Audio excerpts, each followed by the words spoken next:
오늘 이세영 배우님과 함께하는 이사 관객과의 대화에 오신 여러분 환영합니다. 저는 오늘 세영 배우님과 같이 영화 이야기 나눌 이혜성 기자라고 합니다. 반갑습니다.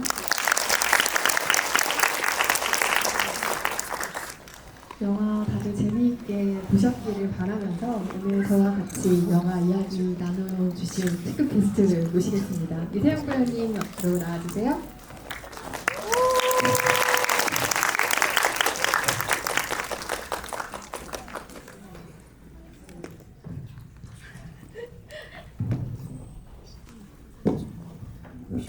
안녕하세요.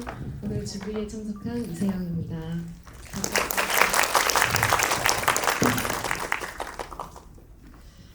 저희가 세영 배우님 출연작으로 이야기를 나누고 지금 출연하지 않으신 영화로 이야기 나누는 건 처음이었죠? 네, 네. 수성모 GV 때 같이 네. 말씀을 나눴었는데 이렇게 출연작이 아닌 영화로 관객분들과 함께 시간을 보내게 돼서 영광이고 오늘 재밌게 잘 해보도록 하겠습니다. 네, 어떤 이야기 들려주실지 정말 기대를 하면서 저도 왔는데요. 오늘 어마어마하게 더운 날이었죠. 오늘이 대서라고 하는 거를 저도 오늘 아침에 뉴스를 듣고 알았는데 1년 중에 가장 더운 날 이사를 보고 또 특별한 토크 프로그램까지 나누게 돼서 올 여름을 기억할 때 이 날을 굉장히 오래 기억하지 않을까 하는 생각으로 우선 왔습니다. 영화 이야기 본격적으로 시작하기 전에 요즘 어떻게 지내셨어요? 근황만 간단하게 얘기하고 시작할까요? 저는 재혼왕후라는 시리즈 촬영하고 있고요. 또 영화 크랭크인을 앞두고 있어서 두 가지 작품 준비하고 있습니다. 역시 바쁜 일정으로 또 여름을 보내고 계신 근황을 또 앞으로도 계속 팔로우 해주시겠죠? 작품이 또 공개될 때 또 만나뵈면 좋겠고요. 오늘은 소마이신즈 감독의 이사를 이야기하는 날입니다. 이사 일단 어떻게 보셨어요? 관람후에 전반적인 어떤 생각들 들었는지 소감부터 이야기해볼까요? 일단 처음 이제 봤을 때는 그 아역 배우만 정말 눈에 보였던 것 같아요. 너무 반짝반짝 빛이 나고 또 너무 잘하고 그래서 찾아봤더니 데뷔작이더라고요. 근데 어떻게 저렇게 살아 숨쉬듯이 그 인물 그 자체가 돼서 연기가 아닌 것 같이 이제 연기를 하니까 와 대단하다. 어떻게 저 나이에 저렇게 연기를 하지? 이런 생각을 많이 했었고요. 또 이 소마이신지 감독님이 진짜 한 장면 한 장면 모든 미장센이나 사운드나 의도하지 않은 부분이 없는 것 같다. 정말 디테일하시고 이게 처음 볼 때랑 두 번째 볼 때랑 보이는 것도 되게 다르고 이렇게 섬세하게 표현을 하시나 하는 생각도 많이 했고요. 되게 드라마를 저는 좀 더 많이 했기 때문에 드라마랑은 좀 많이 다르다. 그러니까 말로 설명하기보다 되게 호기심을 자아내면서 그냥 뭐지? 하고 궁금해서 따라가 보면 인물이 뭘 향해 가는지 그냥 거기서 딱 보여주고 그러니까 그런 것들이 보면 되게 심플하면서 놀랍고 재밌고 그랬던 것 같아요. 전반적인 소감을 아마 비슷하게 영화를 보고 인상을 받으신 채로 지금 객석에 다들 앉아 계신 게 아닐까라는 생각해보고요. 영화가 폭풍을 치는 밤에 시작을 하잖아요. 그리고 여느 집에서 잘 쓸 것 같지 않은 굉장히 예리한 가게 삼각형 식탁에 가족이 둘러앉은 모습으로 이 영화에서 주인공과 가족의 풍경이 소개가 처음 되는데요. 그 모양이 사실 불안하고 불균형적으로 놓여있기 때문에 게다가 삼각형 중에 가장 날카로운 각이 스크린 앞쪽으로 배치되어 있는 바람에 관객의 마음을 아주 예리하게 찔러버리는 듯한 예각으로 영화가 날카롭게 시작을 하죠. 하지만 그때 렌이 하는 말이라고는 식탁에서 대화가 활기를 띠는 명랑한 가정 뭐 이런 식의 갑자기 CF 대사 같은 걸 하면서 시작을 하잖아요. 범상하지 않은 시작을 알리는 이사의 첫 장면이고요. 이사, 그러니까 무빙이라는 제목 자체가 의미가 있지만 이것을 이전과는 다른 상태로 이동하는 움직임이라는 의미로 읽을 때 조금 더 구체적인 영화의 의미가 발생하는 것이 아닐까라는 생각이 듭니다. 아버지가 실제로 물리적인 이동을 하기도 하고 영화가 거치는 여러 장소의 무빙, 이동이 있고요. 또 심리적으로는 이전 세계와 다른 세계로의 이동을 하는 다음 세계로 나아가는 렌의 성장이 있는 작품이기도 합니다. 아까 렌이 너무 생생하다. 어떻게 저 나이에 저런 연기를 할 수 있을까라고 하셨지만 사실 본인도 하셨잖아요. 어릴 때 연기를 하셨던 걸 생각하면 처음 이세영 배우 등장하고 여러 작품에 출연했을 때 저희가 느꼈던 감상을 사실 아까 얘기해주신 셈인 거죠. 비슷한 나이대, 그 영화 속에 렌을 연기한 배우와 비슷한 나이대에 스크린에서도 이미 여러 캐릭터를 연기하셨는데 정말 잊을 수 없는 9살 인생의 우림도 있고 당당하게 이름을 밝힐 수 있는 여자 장우림도 있고 여선생대 여제자의 미남도 있고 13살 수아의 수아도 있고 아주 다양하게 이세영 배우가 어린이 시절에 거쳐왔던 캐릭터들이 떠오르는 영화이기도 한데요. 현장에서 어린이로서 직접 캐릭터를 연기할 때 보던 현장의 어떤 느낌이 있고 그 이후에 어린이가 주인공인 영화를 성인이 돼서 볼 때 좀 달리 보이는 것들이 있을 것 같아요. 눈여겨보게 되는 것도 좀 있지 않을까 싶기도 하고요. 저는 그냥 했고요. 이렇게 연기한 어린 배우들이 연기한 작품들을 볼 때는 정말 매번 놀라는 것 같아요. 어떻게 저렇게 연기를 하지? 나는 저 나이 때 저렇게 못했던 것 같은데 그런 생각을 많이 했고 그 아까 그 예리한 이등변 삼각형 그 식탁 말씀하셨잖아요. 거기서부터 일단 범상치 않았던 것 같아요.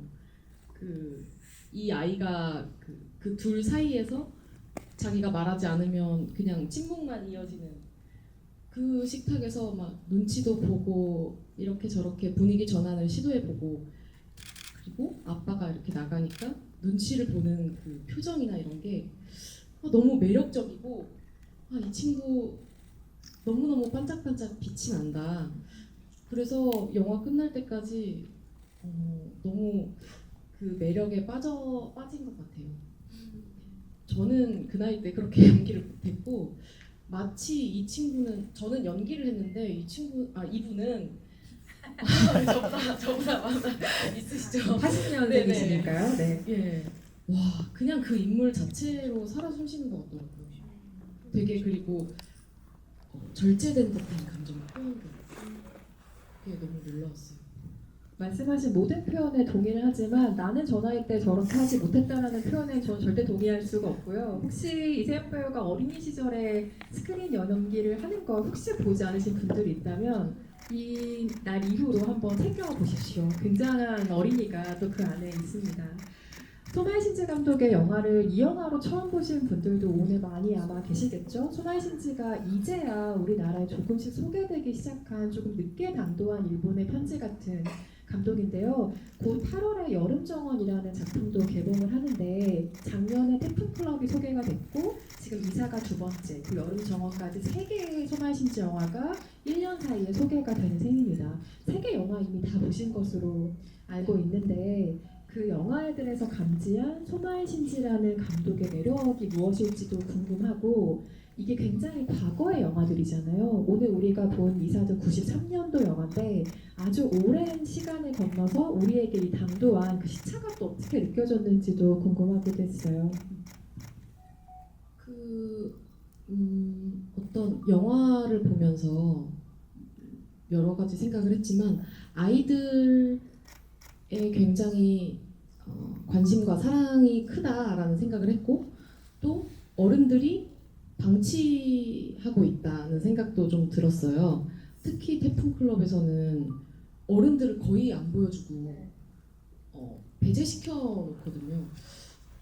그래서 시차를 말씀하셨지만 사실 그때 어떤 사회적 어떤 문제들이 지금도 계속 반복되는 게 아닌가 하는 생각과 그래서 지금 봐도 전혀 어떤 어떤 그런 거리감이 느껴지지 않는 작품들이었고 또 색감이 너무 청량하고 예쁘다. 그 세 작품 모두 여름 배경이었고 또 어떤 인물들의 감정이 어떤 날씨나 숲 흔들리는 숲 이렇게 표현되는 걸 보면서 되게 아무튼 감동도 많이 받고 되게 좀 놀라웠던 것 같아요. 개성 있고 창의적이고 딱 한 가지 답으로 내리는 게 아니라 어떤 생각의 여지를 되게 열어주는 그런 연출이었던 것 같아서 되게 어렵다 하면서 봤습니다. 어렵지만 매력이 있고 조금 더 탐구해보고 싶은 세계이기도 하고, 말씀하신 것처럼 역시 성장은 여름인가? 이런 생각이 들 만큼 여름의 계절감을 담아내는 감독이기도 한데요. 소마이 신지가 어떤 영화를 만든 세계를 갖고 있는 감독인지 잠시 얘기를 들려드리고 이야기를 이어가려고 합니다. 오늘 보신 이사라는 작품은 원작이 따로 있습니다. 히코 다나카라는 사람이 쓴 소설인 오리코시, 이게 일본어로 이사라는 제목인데요. 한국 제목으로는 2개의 집으로 출간이 된 원작 작품이 있고요. 사실상 부모가 별거를 한다, 나아가 이혼을 한다, 그래서 아이에게 아빠 집, 엄마 집 2개의 집이 생긴다라는 설정 정도를 제외하고는 완전히 좀 다른 톤 앤 매너를 가진 어린이 동화책, 그리고 오늘 보신 이사라는 작품으로 분리가 된다고 설명드릴 수 있을 것 같고요. 소마이 신지 감독은 원래 도쿄의 대학에서 법학을 전공하던 사람이에요. 그런데 그걸 중간에 그만두고 니카츠 프로덕션이라는 굉장히 유명한 프로덕션에 입사를 하게 됩니다. 니카츠 프로덕션에서 8년 동안 로망 포르노 장르를 많이 제작을 하면서 연출부로 참여를 하게 되는데요.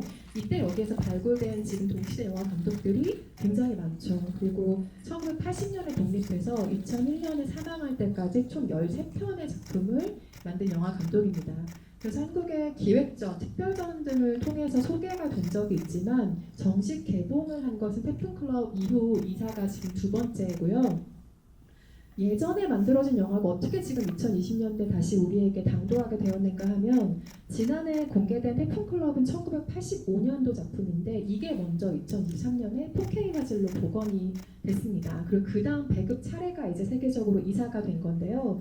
이 작품은 93년도에 칸국제영화제에서 주목할 만한 시선 부분에 상영을 했던 작품인데, 이게 2023년에 복원 과정을 거치게 돼요. 베니스 국제영화제 주도로 다시 복원 작업을 거치게 되고, 이후 세계 시장에서 다시 순회하듯 개봉이 시작된 것이 바로 1, 2년 사이에 벌어진 일이기도 합니다. 이 영화의 각본가로는 오쿠데리 사토코라는 각본가가 참여를 했는데, 이름을 들으면 낯설실 수도 있겠지만 호소다 마모루 감독의 늑대아이라는 애니메이션의 각본을 썼던 사람이기도 합니다. 호소다 마모루 감독이 이 영화를 보고 저 영화의 각본가와 같이 일하고 싶다라는 마음으로 일하게 돼서 만든 작품이 바로 이후에 등장하게 된 늑대아이라는 작품이고요. 소마이 신지를 평가하는 여러 가지 말들 가운데 가장 인상적인 것은 일본의 평론가인 하스미 시게이코가 남긴 말입니다. 소마이 신지를 일컬어서 이 사람은 이렇게 이야기하고 있는데요. 일본 스튜디오 시스템의 종말과 독립영화 부흥을 잇는 잃어버린 고리라는 설명을 하고 있습니다. 그만큼 일본의 뉴웨이브를 이끈 아주 대표적인 인물로서 우리에게 조금 시차를 두고 늦게 찾아온 아주 저명한 감독이라는 설명을 드릴 수가 있겠습니다. 이사 속의 주인공 렌은 한 번 보면 정말 잊히지 않는 캐릭터예요. 아까 잠깐 그 렌의 매력을 감지한 것에 대해서도 이야기를 해주셨지만, 그 독보적인 캐릭터의 매력을 어떻게 생각하셨는지 너무 궁금하고, 또 그 배우가 연기했기에 느낀 또 매력이 어떤 것이었는지 조금 더 구체적으로 얘기 나눠볼까요?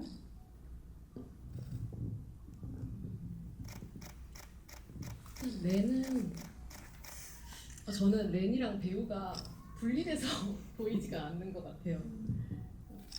원래 조금 장난기가 있는 것 같아요. 예를 들면 그 남자 후배, 그 남편 아버지의 직장 후배랑 집에서 얘기하면서 장난칠 때 렌이 보고 있잖아요. 그때 거기서 조금 뭔가 열이 받죠. 그래서 그 다음 장면에서 이렇게 물을 이렇게 맞는데, 뭔가 어른들 살짝 그 목욕하는 장면들이 좀 클리셰잖아요.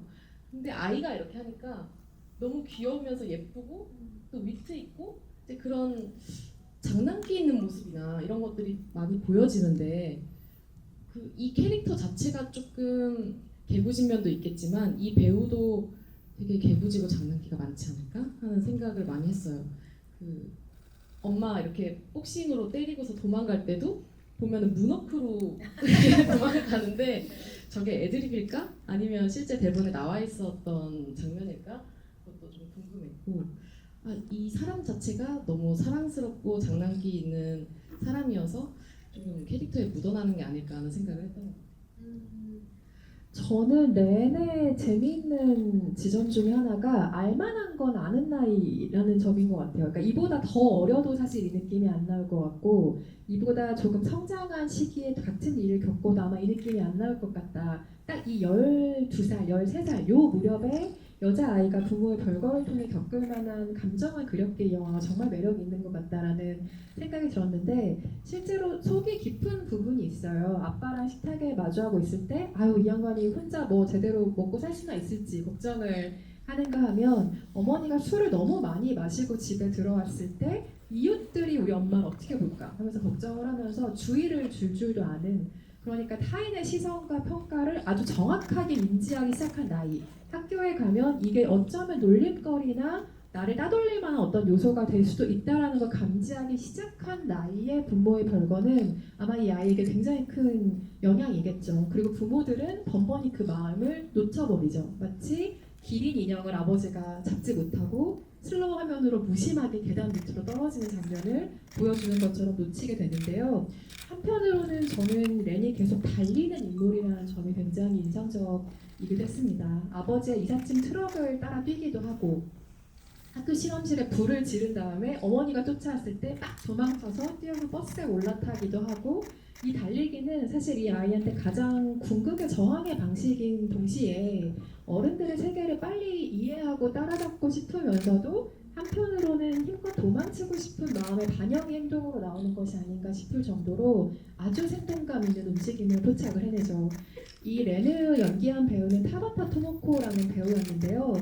이 역할을 연기할 배우를 찾기 위해서 정말 많은 오디션을 이 제작진이 보았다고 합니다. 그러다가 전통 일식집을 대대로 운영하는 타바타 가문에 초등학생 딸이 있다라는 이야기를 듣게 된 거예요. 그래서 그 이야기를 듣고 이 어린이를 만났는데 이 어린이가 달리고 막 이런 모습을 가만히 유독 관찰하다가 어린아이인데 왜 이렇게 얘는 느리게 움직이지라는 생각을 감독했대요. 그래서 침착하다는 게 아니라 평소 행동이 느리기 때문에 달릴 때 유독 빠른 느낌의 어린아이라는 인상을 받았다고 합니다. 그래서 평소에 기쁨이든 노여움이든 슬픔이든 행복 같은 걸 조금 많이 쌓아두고 사는 아이가 아닐까라는 생각에 렌으로 캐스팅을 했다고 하고요. 80년생이라 이 영화를 찍을 때 배우의 나이는 13살이었습니다. 이후에 피와 뼈라는 슈앙엘 감독의 영화로 2004년에 일본 아카데미상에서 여우조연상을 수상하게 됐고 지금도 꾸준하게 활동을 하고 있는 배우이기도 합니다. 렌과 비슷한 나이에 자기의 경험을 또 떠올리게 되는 제품이기도 한데 이세영 배우님은 이 나이 때 어떤 어린이였다고 생각하세요? 스스로는? 제가 그때 이제 여선생 대 여제자를 찍고 9살 인생을 찍었을 때가 12살이거든요. 그리고 뭐 대장금 출연하고 그랬는데 그 제가 나중에 커서 들었는데 그 기자님이 어떤 이제 질문을 주셨는데 제가 뭔가 그 아이한테 아이니까 조금 놀리듯이 물어보신 게 아닌가. 나를 아이라고 무시하시나? 그러니까 좀 되게 존중받지 못한다는 그 생각이 들었나 봐요. 조금 제가 저 몇 년째 이 일을 저는 그런 아이였기 때문에 제가 너무 부끄럽더라고요. 그래서 조금 아무래도 어른들 사이에서 이제 일을 많이 하다 보니까 저는 이제 렌이랑은 반대로 조금 감정이나 어떤 그런 속도들이 조금 빨랐던 것 같아요. 눈치채거나 하는 것들이. 그러나 어린이로서 느꼈던 불안은 뭐 비슷비슷하게 모두가 있을 거라고 생각을 하고요. 그렇지만 저는 그때도 극강의 T였던 것 같습니다. 그래서 뭐 만약에 저였다면 뭐 되게 감정이 흔들리고 하겠지만 어쩔 수 없는 일이라고 그냥 체념하고 받아들이거나 그랬을 것 같아요. 근데 제가 당사자가 아니니까 정말 이건 겪어보지 않으면 모르는 일인 것 같습니다. 아마도 사회생활을 너무 빨리 시작해서 정말 말씀하신 것처럼 어른들의 세계를 어깨너머로 빨리빨리 보고 배워야 하고 또 말하자면 혼나지 않기 위해 자기 몫을 제대로 해야 하는 좀 터프한 어린 시절을 보낸 셈인 거잖아요. 그래서 아마도 그 일상생활에서 평범하게 학교를 다니는 어린이들이 느꼈던 불안감은 대처하는 방식도 완전히 달랐을 것 같다는 생각도 듭니다. 인상적으로 남는 장면들이 굉장히 많은 작품이기도 한데요. 이생님은 어떤 장면들 기억에 남으세요? 정말 너무 많았던 것 같아요. 처음에 급하게 학교에서 뛰쳐나와서 막 달리잖아요. 그 연두색 티셔츠를 입고 그러면서 이쪽으로 쭉 뛰면서 길 건너편을 계속 가요. 그러고서 쭉 가면 이삿짐 차가 있고 그러고서 왜 자꾸 저쪽을 이렇게 껑충껑충 뛰어가지고 보지 하면은 이제 아빠가 있는 데를 가고 그러니까 그런 부분도 그냥 좀 보였던 것 같고 거기에 뭐가 있는지 굳이 보여주지 않잖아요. 또 엄마가 아이가 아빠 집에 간 사이에 이제 귀가했을 때 혼자 방문을 아주 조금 열어서 보고 다시 닫는데 그때도 굳이 보여주지 않고 그런 것들도 많이 보였던 것 같고 또 엄마가 먼저 그 둘만의 계약서를 위반을 하잖아요. 그러고서 엄마가 말한 대로 빨래를 걷고 하다가 되게 레는 그래도 착하구나 되게 어른스럽다라고 생각을 했는데 갑자기 뚜벅뚜벅 가서 엄마가 먼저 이제 계약을 위반했으니까 이런 느낌으로 푹 찢는 거예요. 그래서 저는 그게 너무 웃겼어요. 그러고 그 다음 장면에 보면 엄마가 봤을 때 완전 산산조각 갈기갈기 찢어놓고 그러니까 되게 느리지만 감정 표현이나 이런 게 뭔가 명확하고 되게 야무진 친구 같다. 그러니까 너무너무 매력있다는 생각을 했고 또 색감도 조금 궁금했어요. 그 어떤 이게 현실이고 이 문제를 완전히 인지한 순간부터는 다시는 연두색을 입지 않더라고요. 그 렌이 잠옷은 초록색인데 빨간색, 노란색, 그리고 흰색 그렇게 입고 그런 어떤 의상의 색깔 이런 게 다 좀 의도된 건가 하는 생각도 들었고 또 많은 분들이 이 장면을 꼽으실 것 같은데 저는 엔딩 장면이 조금은 연극같이 모든 이제 물건들이 되게 정말 대놓고 소품인 것처럼 뭔가 이렇게 하면서 그 시간의 변화를 한 테이크로 보여주는 그 장면이 되게 인상적이었고요. 그 렌이 과거의 렌을 안아주는 그 바닷가에서의 장면도 저는 되게 씁쓸하고 인상적이었던 것 같아요. 이후에 그 마지막에 자기가 자기를 안아주는 신에 대해서는 조금 더 이야기를 다시 나누도록 하고요. 사실 소마이 신지 감독의 영화로 이 영화를 처음 보신 분들은 이후의 작품을 보실 때 조금 당황스러우실지도 모르겠어요. 왜냐하면 사실은 이렇게 말랑하고 청량한 정서만 만드는 감독은 전혀 아니거든요. 태풍클럽 같은 작품을 보신 분들이라면 그 에너지를 조금 감지하실 텐데요. 소마이 신지가 가지고 있는 그 불균질한 에너지가 가장 구체적으로 튀어나오는 장면은 렌이 화장실에 자발적으로 본인을 가뒀을 때 장면이죠. 이때 아마 촬영 상황을 생각해보면 매직아워 안에 찍느라고 정말 온갖 고생을 배우들이 했을 텐데 그 좁은 복도에서 4명의 어른이 거의 얽히고 설켜있는 이 장면의 씬을 볼 수가 있습니다.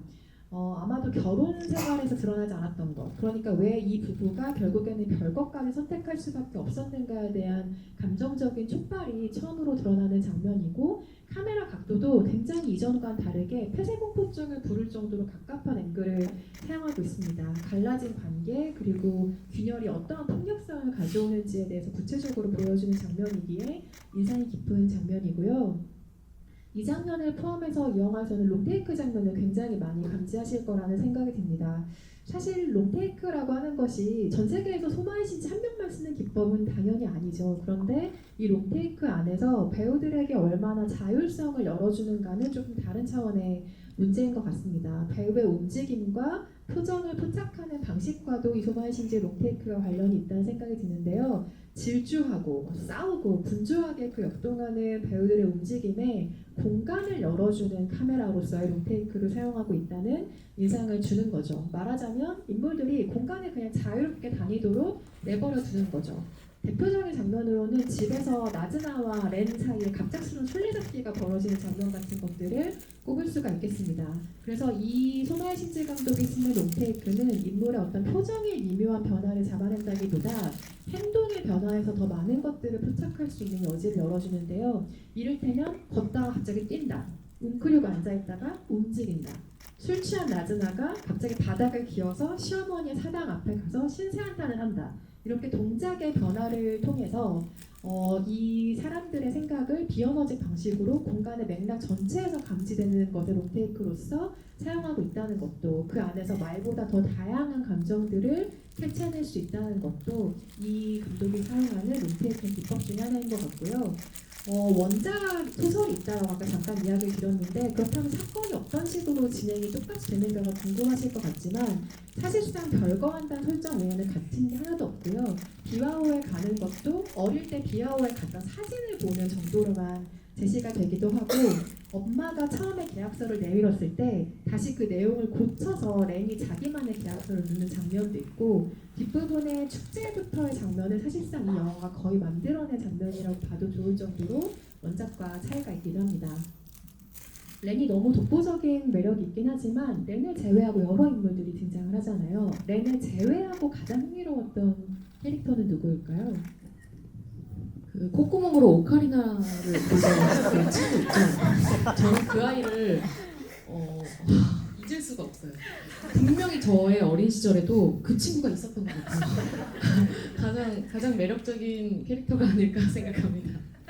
그 캐릭터 진짜 매력 있죠. 아까 그 늑대아이의 각본을 쓴 각본가와 같이 이야기를 썼다라는 말씀을 드렸는데, 어린아이에 있는 그대로의 존재의 감수성을 그 오카리나 장면을 통해서 표현해준 것이 아닌가 싶고, 아이들은 사실 갑자기 되게 기이하게 행동하고 얘기를 하잖아요. 예를 들면 뭐 말씀하신 코로 오카리나 연주하거나 미노루가 야 지금도 간신히 봐줄 만한데 뭐 이런 식의 얘기를 한다던가, 그런 식의 포착까지 놓치지 않고 잡아낸 것이 이 영화의 각본상의 특징이라는 생각이 들고요.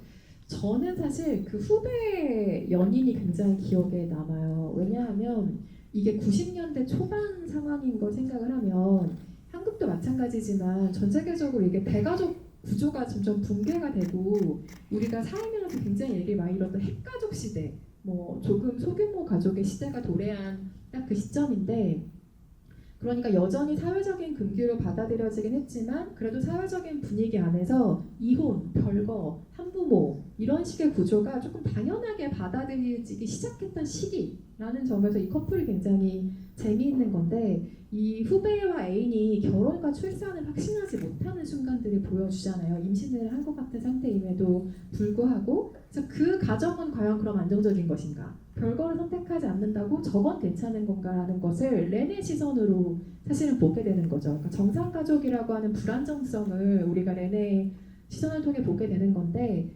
대화를 엿듣잖아요. 그 둘이 하는 대화를 엿듣고, 그렇다면 렌은 자연스럽게 머릿속에 이런 질문을 심게 되겠죠. 그럼 나는 왜 태어났지? 우리 엄마 아빠 나를 왜 낳았지? 라는 의문을 가질 듯한 구조를 그 커플을 통해 심어준다는 점도 사실 굉장한 캐릭터의 어떤 밀도를 보여주는 장면이라고 할 수가 있겠습니다.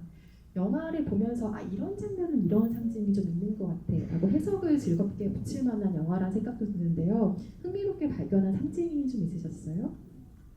방금 말씀하신 장면 이후에 그 엄마가 유리창을 깨고 이제 그 복도에서 대치를 하잖아요. 그때 보면 그 여자 후배도 꽃무늬가 들어간 원피스를 입고 있고, 렌도 꽃무늬 원피스를 입고 있거든요. 그래서 나머지는 다 뭔가 셔츠에 정장 바지 같은 옷차림을 하고 있고요. 그래서 뭔가 이 둘을 조금 더 이렇게 모녀처럼 보이게, 그러니까 오히려 타인과 그렇게 연출을 한 건가 하는 생각도 들었고, 혹은 이제 엔딩쯤에 나오는 바닷가 장면에서 모녀가 같이 꽃무늬 원피스를 입고 있거든요. 그래서 그때가 되게 호시절이었기 때문에, 호시절이거나 혹은 얘가 엄마가 될 거다. 그래서 나중에 아이를 낳으면 그 아이 또한 렌처럼 될 거고, 이 후배 또한 그 렌의 엄마처럼 뭔가 괴로워한다거나 그런 걸 암시하는 걸까 하는 생각을 좀 했고요. 그리고 조금 계속 궁금했던 거는 그 뒤에 그 바닷가 쪽 가기 전에 그 여러 가지 어떤 그 통과의례를 거치듯이 이렇게 산속을 가잖아요. 근데 이제 흰 옷을 입고 가는데 이제 계속 보름달을 보여주고 배가 아픈 듯이 이렇게 웅크리고 그래서 아 이게 초경을 분명히 의미하는 거겠다 생각을 했는데 끝까지 피는 또 묻어나오거나 하지 않더라고요. 그래서 어떤 의도로 이렇게 만드셨을까 하는 것도 좀 궁금했고요.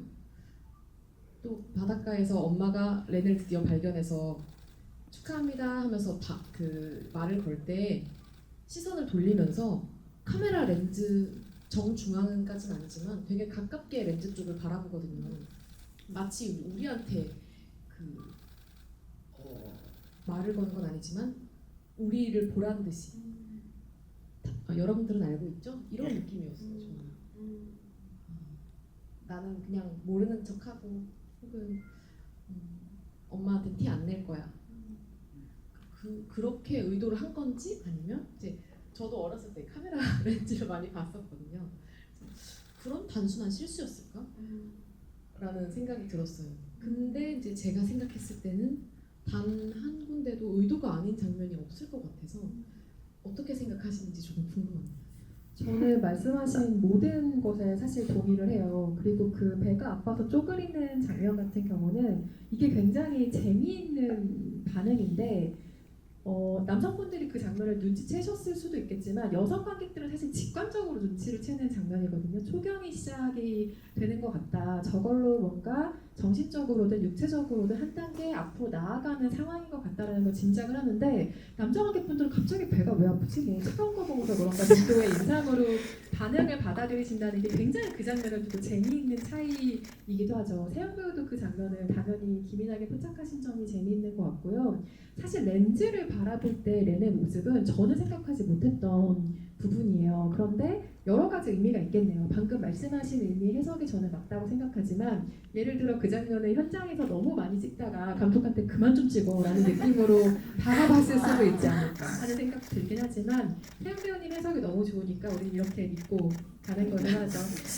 제가 생각한 이 영화의 가장 중요한 상징 중에 하나는 비입니다. 사실 소마이 감독 영화를 보게 되면 비, 압도적인 양의 물 이런 게 굉장히 많이 등장을 하거든요. 보통은 인물들의 인생에 드리워진 어쩌할 수 없는 무게가 사실은 비, 쏟아지는 물 이런 걸로 표현되는 경우가 많은데요. 영화에서 렌이 비가 그쳤으면 좋겠어 라고 말하는 초반 장면이 있어요. 근데 장마를 사실 사람이 어떻게 물리적인 힘으로 막겠어요. 그러니까 부모의 별거를 막을 수 없는 것처럼 인물에게 육박해오는 정말 신경쇠약에 걸리기 직전에 압박해오는 무언가로서 영화에서는 물, 수영장, 샤워실, 비 이런 걸로 수마이 신지 감독이 표현하는 경우가 많은데요. 한 장면이 더 있죠. 마트에서 그 같은 반 친구를 만났을 때 처음엔 싸우다가 갑자기 친구가 됐죠. 마트에서. 그러다가 함께 비탈길을 올라갔을 때 아버지의 새 애인의 임신 소식을 듣게 되잖아요. 그 친구로부터. 그럴 때 렌의 불안은 갑자기 쏟아지는 비로 표현이 됩니다. 그런 식으로 인물에게 가해지는 심리적인 압박을 그런 물리적인 형태로 표현한 것이 바로 엄청난 양의 비라는 해설을 드릴 수가 있겠습니다.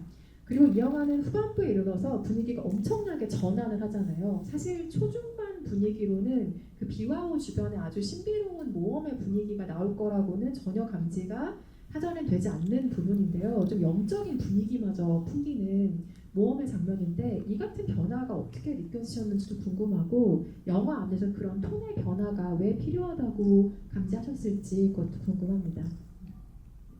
저는 그 시기부터가 조금 한 단계 넘어가는 변곡점 같은데요. 그 뒤에부터는 크게 사건이 없거든요. 근데 그냥 어떤 사건이 아니라 이 감정으로 서사로 그냥 끌고 가는 느낌인데 더 인물에 집중하기 위해서 그러지 않았을까 하는 생각도 했고요. 그 세 단계의 조금 변화가 있었던 것 같아요.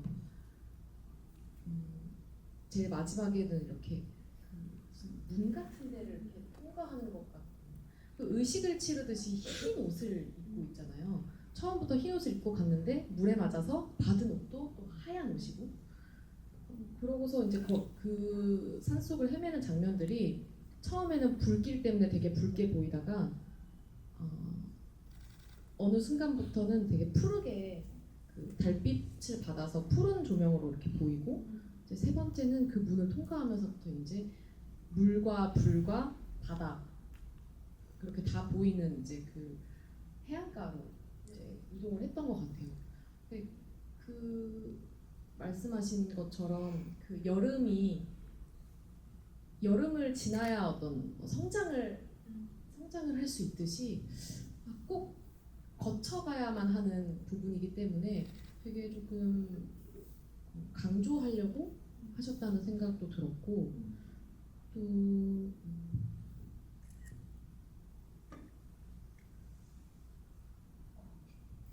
까먹었어요. 네네네.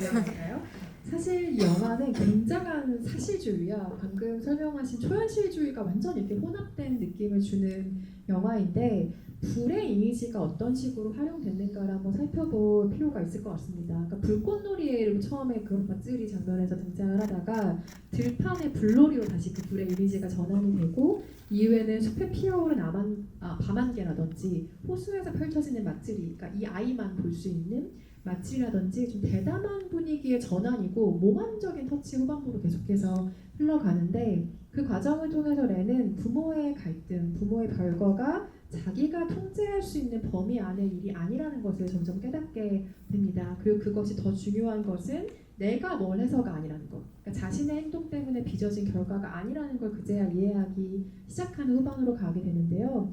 여기로 가기 전에 노인을 잠깐 만나는 장면이 있잖아요. 아이를 하늘로 오래전에 떠나보낸 노인의 사연이 잠깐 등장을 하는데 거기서 아주 중요한 깨달음을 하나 얻게 되죠. 옛 추억이라는 거는 한 손으로 셀 수 있을 정도면 충분해. 괄호 열고 네가 지금 겪고 있는 것도 언젠가는 잊어버리고 무언가만 남는 일이 될 거야 라는 깨달음을 그제서야 알게 되죠. 이후에 비와요 주변을 계속 탐험하는 렌의 모험이 등장을 하는데요. 사실 나는 처음에 여러 가지 애를 썼죠. 엄마의 규칙을 거부하기도 해보고 말씀하신 것처럼 갈기갈기 찢어도 보고 아빠한테 숙제도 내주고 그 숙제의 답을 듣기도 하지만 결국 성장이라는 거는 그런 식으로 이루어지지 않는 자기 혼자서 어떻게든 끝내야 되는 방학 숙제 같은 것이죠. 그래서 이 감독은 이 영화를 만들고 나서 자신을 받아들인다는 것이 무엇입니까? 라는 질문에 항상 이렇게 이야기를 했다고 해요. 왜 부모가 나를 낳았을까? 라고 묻는 것이 나를 받아들이는 것이 아니라 좋든 싫든 일단 태어나버린 이 세계 안에서 스스로의 자리를 찾아가는 것이 자신을 받아들인다는 것, 성장의 의미라고 생각합니다. 라는 답변을 내놓았다고 하는데요. 렌이 처음에 학교 연구실에 불을 지를 정도의 강단이 있는 아이잖아요. 몰라 하면서 불을 막 내버리는 장면이 있는데 불이라는 건 사실 이 렌한테 굉장히 좀 안 좋은 것들이었거든요. 예를 들면 아버지가 사진을 태울 때도 불을 사용하잖아요. 그렇게 생각하면 불이라는 거는 기억을 계속 뺏어가는 어떤 것이죠. 없애버리는 것, 뺏어가는 것. 그런데 마츠리에서, 그러니까 축제에서의 불을 생각해보면 사람들이 불을 피우는 이유는 그 해의 수확을 축하하기 위해서잖아요. 여름의 어떤 축제 분위기를 달구기 위해서고 그걸 통과한 렌은 불이 좋지 않은 것이 아니라 정화의 힘을 가지고 있는 무언가라는 것도 깨달아 갑니다. 그래서 이 모든 과정을 통과했을 때는 기억이라는 것이 불을 통해 사라진다기보다 그냥 내 삶의 어딘가로 시간과 경험으로 간직되는 것이라는 과정을 그 불타는 마츠리 수레를 통해서 깨닫게 되는 것이겠죠. 그때 대사가 참 인상적이에요. 과거를 떠나보내면서 축하합니다라는 말을 하거든요. 그 정말 탁월한 대사라는 인상을 저는 받았는데 그 마음은 어떻게 유추해 보셨어요? 축하합니다 라는 말을 건네는 렌의 마음은? 저는 일단 조금 궁금했던 게 우리가 새해 인사하면 새해 복 많이 받으세요 이렇게 정해진 어떤 관용어 같은 표현들이 있듯이 그런 표현을 원래 하는 것인지 좀 궁금했고요. 일단은 축하한다는 말과 웃고 있는 표정과는 정반대로 저는 그 장면이 뭔가 진정한 성장이라기보다는 뭔가 되게 처절해 보이고 절규하는 것 같고 어쩔 수 없이 성장해내야만 하는 성장을 강요받은 느낌이었어요. 성장보다는 성숙 그래서 아이가 웃고 있는데 그리고 돌아와서도 불을 피우잖아요. 그래서 이게 지금은 이제는 긍정적인 의미로 이제 불을 스스로 피우는 것인가 하는 생각도 지금은 들지만 영화를 보면서는 아, 저 웃는 얼굴이 살짝 진심에서 우러나오는 게 아니라 웃어야만 해 하면서 웃는 표정인가 하는 생각도 들었거든요. 일단 그 축하합니다라는 대사 자체가 와 어떻게 저런 대사를 생각해냈을까 너무너무 그리고 되게 그 축하합니다라는 말을 할 때 그 과거의 그 행복했던 시절을 이렇게 보다가 갑자기 엄마 아빠가 아무 말도 없이 되게 좀 섬찟하게 뒤로 이렇게 가잖아요. 그때 렌이 과거에 자기 자신을 뭔가 좀 지키려는 듯이 되게 다급하게 갑자기 축하합니다라는 대사를 하거든요. 뭔가 그 장면에 스스로를 보호하기 위해서 다급하게 한 말 같아서 저는 되게 대비되는 축하한다는 말이 되게 처절하고 더 쓸쓸하게 느껴졌던 것 같아요.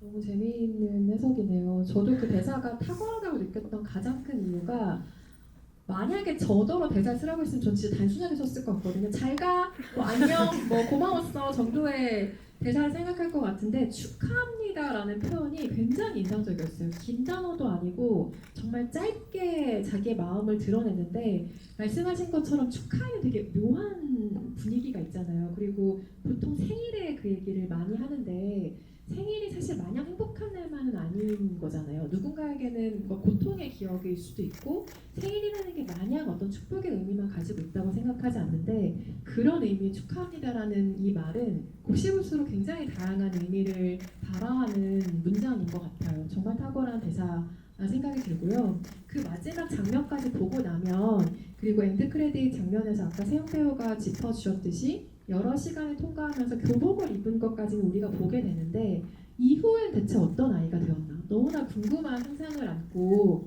영화관 밖을 나서게 되잖아요. 여러분 모두가 그 상상을 하시겠지만 이 원작을 쓴 작가가 상상한 렌의 이후의 모습이 있습니다. 원작 소설을 90년에 내놓고 2013년에 개정판을 내놓으면서 렌이 30대가 됐을 때 어떤 삶을 살아가고 있는지에 대한 글을 덧붙인 개정판이 있는데요. 제가 오늘 그 책을 가지고 와서 세영 배우님께 읽어달라고 부탁하고 싶은 대목이 있었어요. 그래서 렌이 어떤 어른이 되었는가를 세영 배우님이 이 작가의 시선을 통해서 한번 읽어주시기를 부탁드립니다.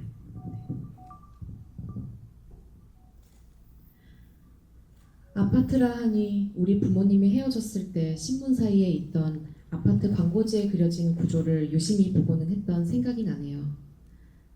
정말 다양한 구조가 있었어요. 저는 그걸 보면서 다양한 가족을 상상했습니다. 사이좋은 부모와 아이 한 명, 사이좋은 부모와 언니 동생, 사이 나쁜 부모가 등을 돌리고 자는 침실과 부모가 싸우는 소리가 들리지 않도록 자기 방에 틀어박혀 있는 아이, 엄마와 딸만 있는 집, 아빠와 딸만 있는 집 등등. 아침은 식탁에서 어떤 식사를 할까? 욕실은 아이가 부모에게 항의하며 버틸 만큼 충분히 넓은가? 온 가족이 거실에서 텔레비전을 볼 때 소파에는 어떤 순서로 앉을까? 마음에 드는 구조는 가위로 오려 모아서 마치 어렸을 적 했던 소꿉장난처럼 다양한 구조의 집에 가족을 살게 했습니다. 이런 구절로 작가가 마무리를 하고 있는데요. 이 짤막한 글의 제목에는 2013년 이친 시절에 관한 이야기라는 제목이 붙어 있어요. 30대 렌은 작가의 상상 안에서는 건축가가 되어 있습니다. 그래서 여러 집의 구조, 가정의 구조를 조금 더 생각하는 어른으로 자라났고 책의 마지막에는 자기의 잠든 딸을 바라보는 그 렌의 모습으로 마무리가 돼요. 작가가 상상한 30대는 이렇지만 여러분의 기억 안에서는 이 렌이 어떤 모습으로 성장해 갈지도 궁금해지는 영화인 것 같습니다. 저희 둘이 지금 계속해서 이야기를 나눴는데요. 객석에도 혹시 같이 이야기를 나누고 싶으신 분이 계실 것 같아서 마이크를 객석으로 넘기려고 합니다. 혹시 영화에 관해서 같이 이야기 나누고 싶은 질문이 있으신 관객분은 손을 들어주시면 마이크 전달해드리겠습니다. 맨 앞에 계신 관객분께 마이크 드릴게요.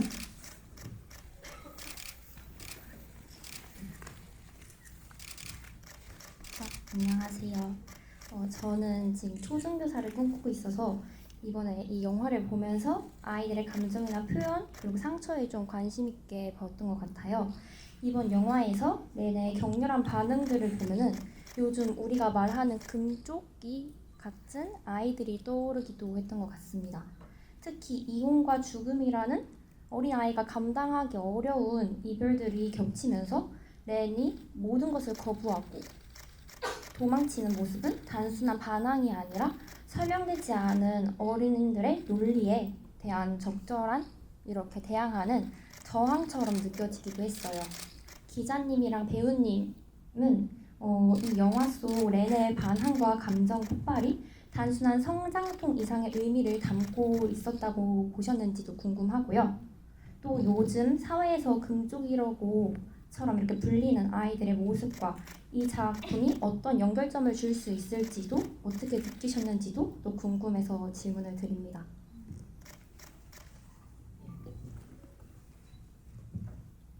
저는 너무 개인적인 생각이기 때문에 제가 먼저 답변을 하겠습니다. 저는 영화를 보면서 너무 자연스럽다고 생각을 했던 것 같아요. 이 아이의 행동들이 자연스럽게 노출이 되는데 그 뉴스에 연쇄 방화범에 대한 이야기가 나오잖아요. 근데 보면은 되게 알고 보면 아무것도 아닌 별거 아닌 이유로 그냥 불을 지르고 그래서 렌도 이게 되게 이상한 행동이 아니라 그냥 그렇게 불을 낼 수도 있구나 하는 생각으로 조금 받아들였고요. 또 저는 금쪽이 같다고 생각이 안 들었어요. 그리고 아이들은 무조건 부모의 탓이다, 부모 잘못이다 그런 생각을 했어요. 아이 앞에서 아이가 그렇게 눈치 보게 하는 것도 학대이고 저는 너무 렌이 안타까웠습니다. 그 렌처럼 안아주고 싶었어요. 그래서 렌이 하는 모든 행동들에는 어떤 이 아이가 느낀 이제 감정과 이유들이 다 있을 텐데 어쩔 수 없이 이 아이는 애어른이 되어 가겠구나 그런 생각이 들었습니다. 좋은 선생님이 되시길 바랍니다.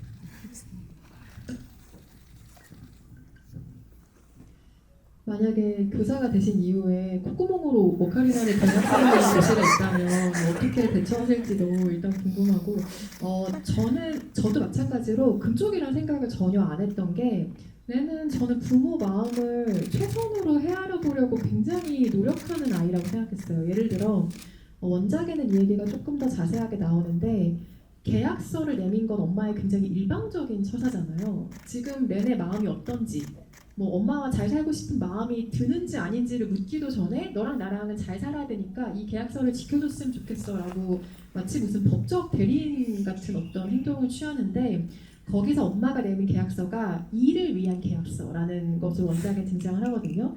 그때 아까 제가 렌이 다시 계약서를 고쳐서 내미는 설정이 원작에 있다라는 말씀을 드렸는데 그때 렌이 어떻게 고치냐면 일을 위한 계약서가 아니라 3-1을 위한 계약서라는 이름을 다시 달아요. 그러니까 우리는 3명인데 지금 1명이 빠져 있다라는 거죠. 그러면서 부제가 우리 서로 사랑하잖아 라는 계약서를 내밀거든요.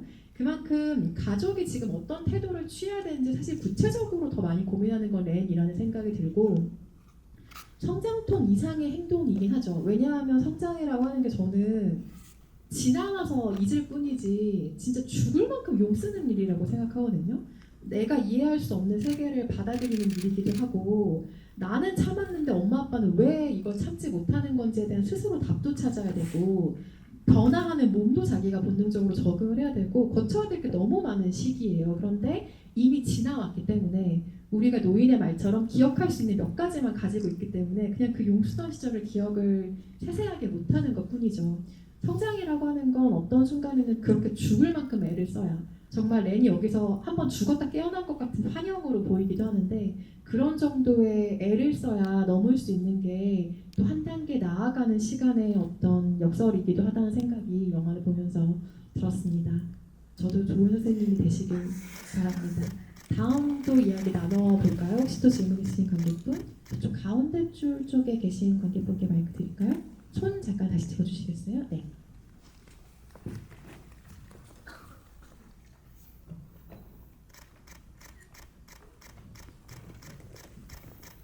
저는 일단 영화에서 노인분의 역할이 되게 중요했다고 생각을 하는데, 그래서 만약에 그 노인분이 그 망각에 대한 이점을 알려주지 않았다면은 마지막 바닷가에서 같이 자기가 바라봤던 과거의 자신과 같이 휩쓸려서 내려가서 부모님과 같이 잠겼을 거라고 생각을 해요.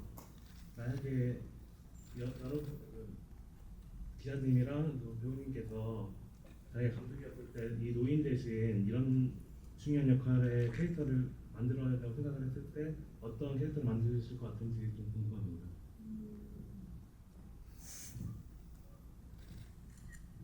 생각하실 시간을 잠깐 드릴까요? 먼저 하시겠어요?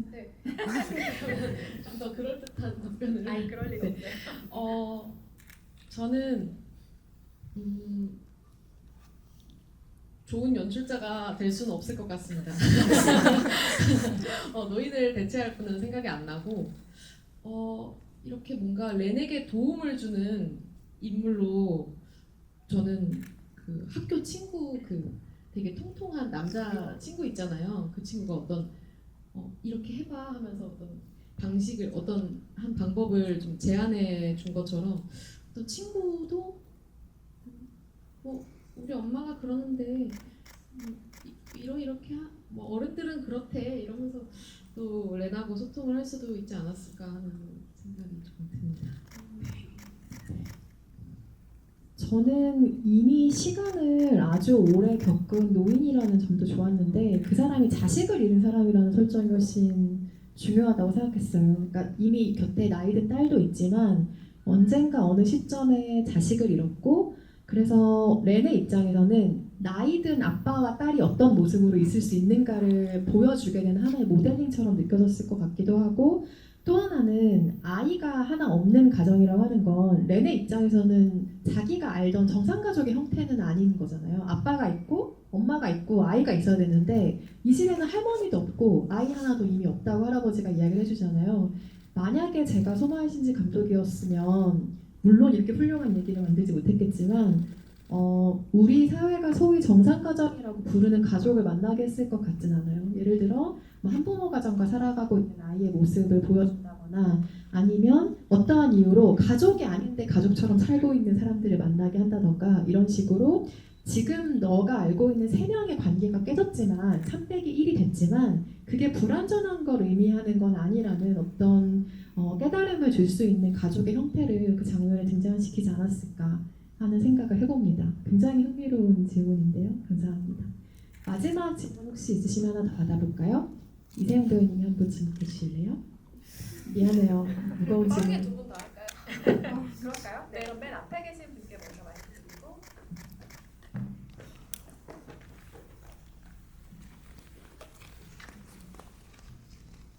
안녕하세요. 저는 그 후반부에 그 어두운 숲속에서 렌이 쭈그리고 앉아서 갑자기 소리를 지르는 장면이 있었는데 갑자기 왜 그런 행동을 했는지가 저도 궁금했고요.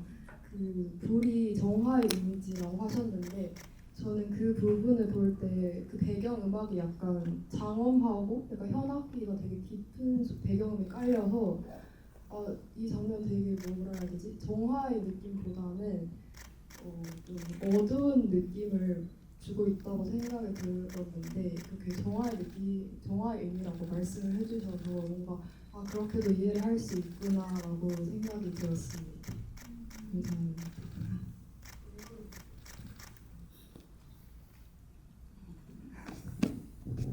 저는 워낙 그 앞에서부터 아이들이 이상한 행동을 하는 걸 많이 봐가지고 그 교실에 보면은 그 오카리나 보는 아이뿐만 아니라 그 뒤에 지나가는 정말 한 명 한 명이 거기 실제로 살아있는 애 같아요. 막 이상한 춤추는 애들 있고요. 야, 연기를 정말 잘한다고 생각했거든요. 어떻게 저렇게 연기를 할까. 그래서 그냥 뭔가 자기도 뭐라 표현할 수 없는 감정을 그냥 분출한 거라고 생각을 했어요. 그 어떤 정화의 의식으로 향해 가면서 한 단계 관문을 넘어 이제 그 새벽의 불빛을 받으며 이제 산속을 갈 때 조금 뭔가 감정 표출을 하는 게 아닌가라는 생각을 했고요. 이거는 자세한 답변을 이제 기자님께 부탁드리고 또 그 흰색 옷이 뭔가 의식을 치르는 것 같기도 하지만 정화의 의미가 있잖아요. 그래서 불이랑 어떤 그 여기서는 어떤 의도로 그런 음악과 연출을 하신 건지 저도 궁금합니다. 글쎄요, 일단 그 음악에 대해서부터 얘기를 하면은 사이구사 시게야키라고 일본 영화만 굉장히 많이 담당했던 음악 감독의 음악인데 말씀하신 것처럼 아빠랑 오토바이 타는 장면부터 음악의 톤이 조금 바뀌잖아요. 그 전에는 굉장히 발랄한 보컬이나 베이스의 음악들이 들리다가 갑자기 굉장히 장엄한 분위기의 음악으로 바뀌는데 말씀하신 것처럼 저도 어떤 포인트는 이게 좀 장송곡처럼 진홍곡처럼 들리는 어떤 느낌마저 있기도 했어요. 그래서 말씀하신 것처럼 후반부에 렌이 하얀 옷을 입고 그 숲속을 헤매는 장면은 어떤 의미에서 한번 죽었다 깨어나는 것처럼 보이기도 해요. 완전히 다른 존재로 다시 나아가야만 가능한 어떤 성장을 겪는 과정으로 보이기도 하는데 그런 의미에서 그 음악이 굉장히 잘 붙었다는 생각이 들고 이것은 어떤 그 영화 기자라기보다 그냥 관객 1로서의 입장인데 인간적으로 소리 지를 장면 하나 줘야 된다고 생각합니다. 그러니까 너무 답답한 상황이 많고 어린아이가 감내해야 될 상황이 너무 많잖아요. 저는 그 장면도 안 줬으면 소마이신지 감독이 좀 너무하다고 생각해요. 그렇게라도 소리를 지를 수 있는 아이로 남을 수 있어서 오히려 다행이라는 생각을 했던 장면입니다. 시시한 답변이네요. 죄송합니다. 보면은 아이가 울어도 소리 내서 우는 장면도 하나도 없어요. 누워서 울 때도 눈물이 흐르지도 않고 그냥 이렇게 딱 맺혀 있고 화장실에서도 그 엄마가 유리창 깬 이후에 이제 화장실에서 혼자 울잖아요. 그러니까 그때도 소리 하나 내지 않고 있거든요. 그 소리 지르는 것도 막 되게 과격하게 막 왜 이런 식으로 소리 지르는 게 아니라 뭔가 야호 하듯이 그냥 소리를 지르거든요. 그러니까 이게 뭔가 아이답지 않다는 생각을 했어요. 아까 어디서 손 드셨어요? 평균 주실 때. 이쪽 끝에 계신 관객 맞잖아요. 네, 영화 너무 잘 봤습니다. 제가 궁금한 거는 이제 렌이 극 중에서 13살 초등학생인 아이잖아요. 근데 만약 렌이 중학생이나 고등학생 그 나이도 사실 미성숙한 나이기도 하고 되게 뭔가 사춘기도 조금 겪고 그럴 텐데 만약 렌의 나이대가 그렇게 중학생 또는 고등학생의 경우에 렌의 감정이나 뭔가 크게 특별한 특징 그런 게 어떻게 조금 바뀌었을지에 대한 질문입니다.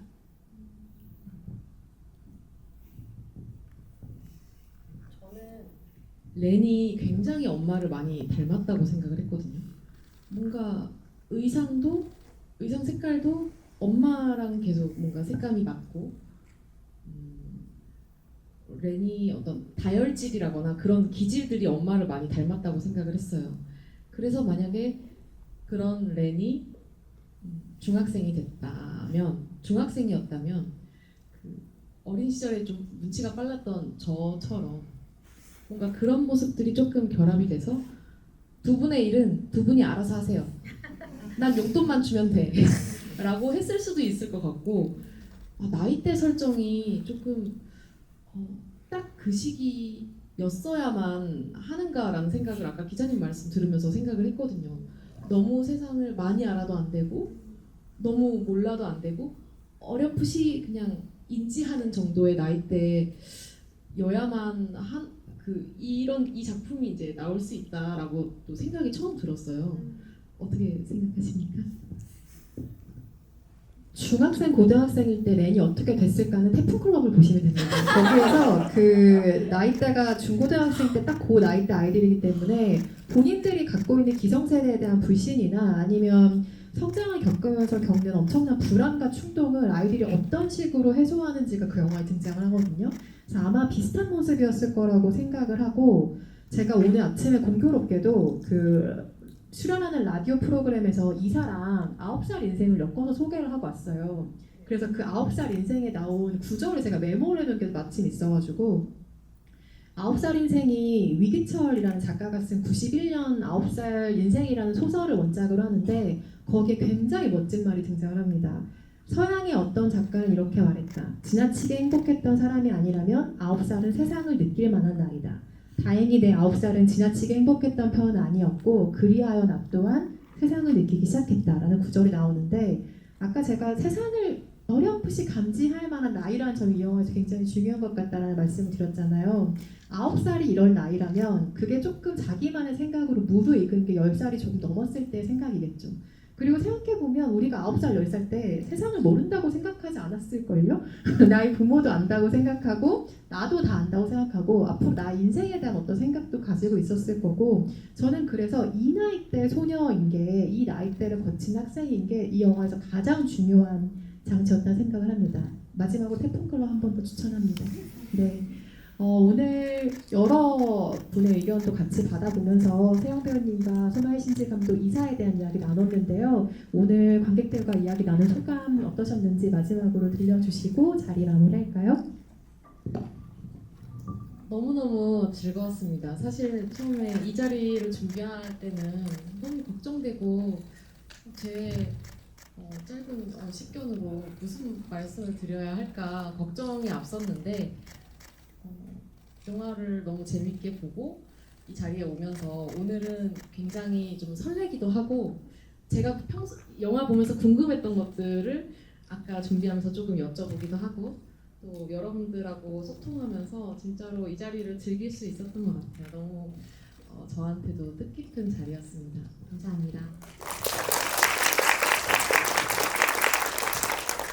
여기서 렌이 자기만의 성장을 겪느라 너무 힘든 여름을 보내는데 마침 또 우리도 여름을 보내고 있는 중이라 오늘이 1년 중에 가장 더운 날이었다고는 하지만 여름이 너무 많이 남아있잖아요. 여러분의 여름은 부디 수월한 일만 가득하기를 바라고요. 내일 이사가 개봉을 하는데 오늘 영화를 재미있게 보셨다면 주변에 좋은 입소문을 부탁드려서 더 많은 분들이 렌을 만날 수 있도록 손아희 신지 감독의 세계를 탐험할 수 있도록 해주시면 감사하겠습니다. 오늘 이야기 들려주신 이세영 배우님께 큰 박수 부탁드리고 질문이 하나 있으시다고 합니다. 그 앞에 초록색 티셔츠 입으신 분께 질문인데요. 혹시 그 티셔츠를 고르신 데 어떤 의도가 있으신가요? 없으세요? 왜냐면 저는 오늘 의상을 고를 때 붉은색이나 초록색 중에 하나 고를까 진짜로 고민을 했거든요. 그래서 유독 잘 보이지 않으세요? 의도는 없습니다. 네, 질문 감사합니다. 그리고 게스트 먼저 퇴장하시고 관객 여러분들 퇴장 안내 드리겠습니다. 오늘 포스터를 증정해드린다고 하니까요. 모두 받아가시기 바랍니다. 감사합니다.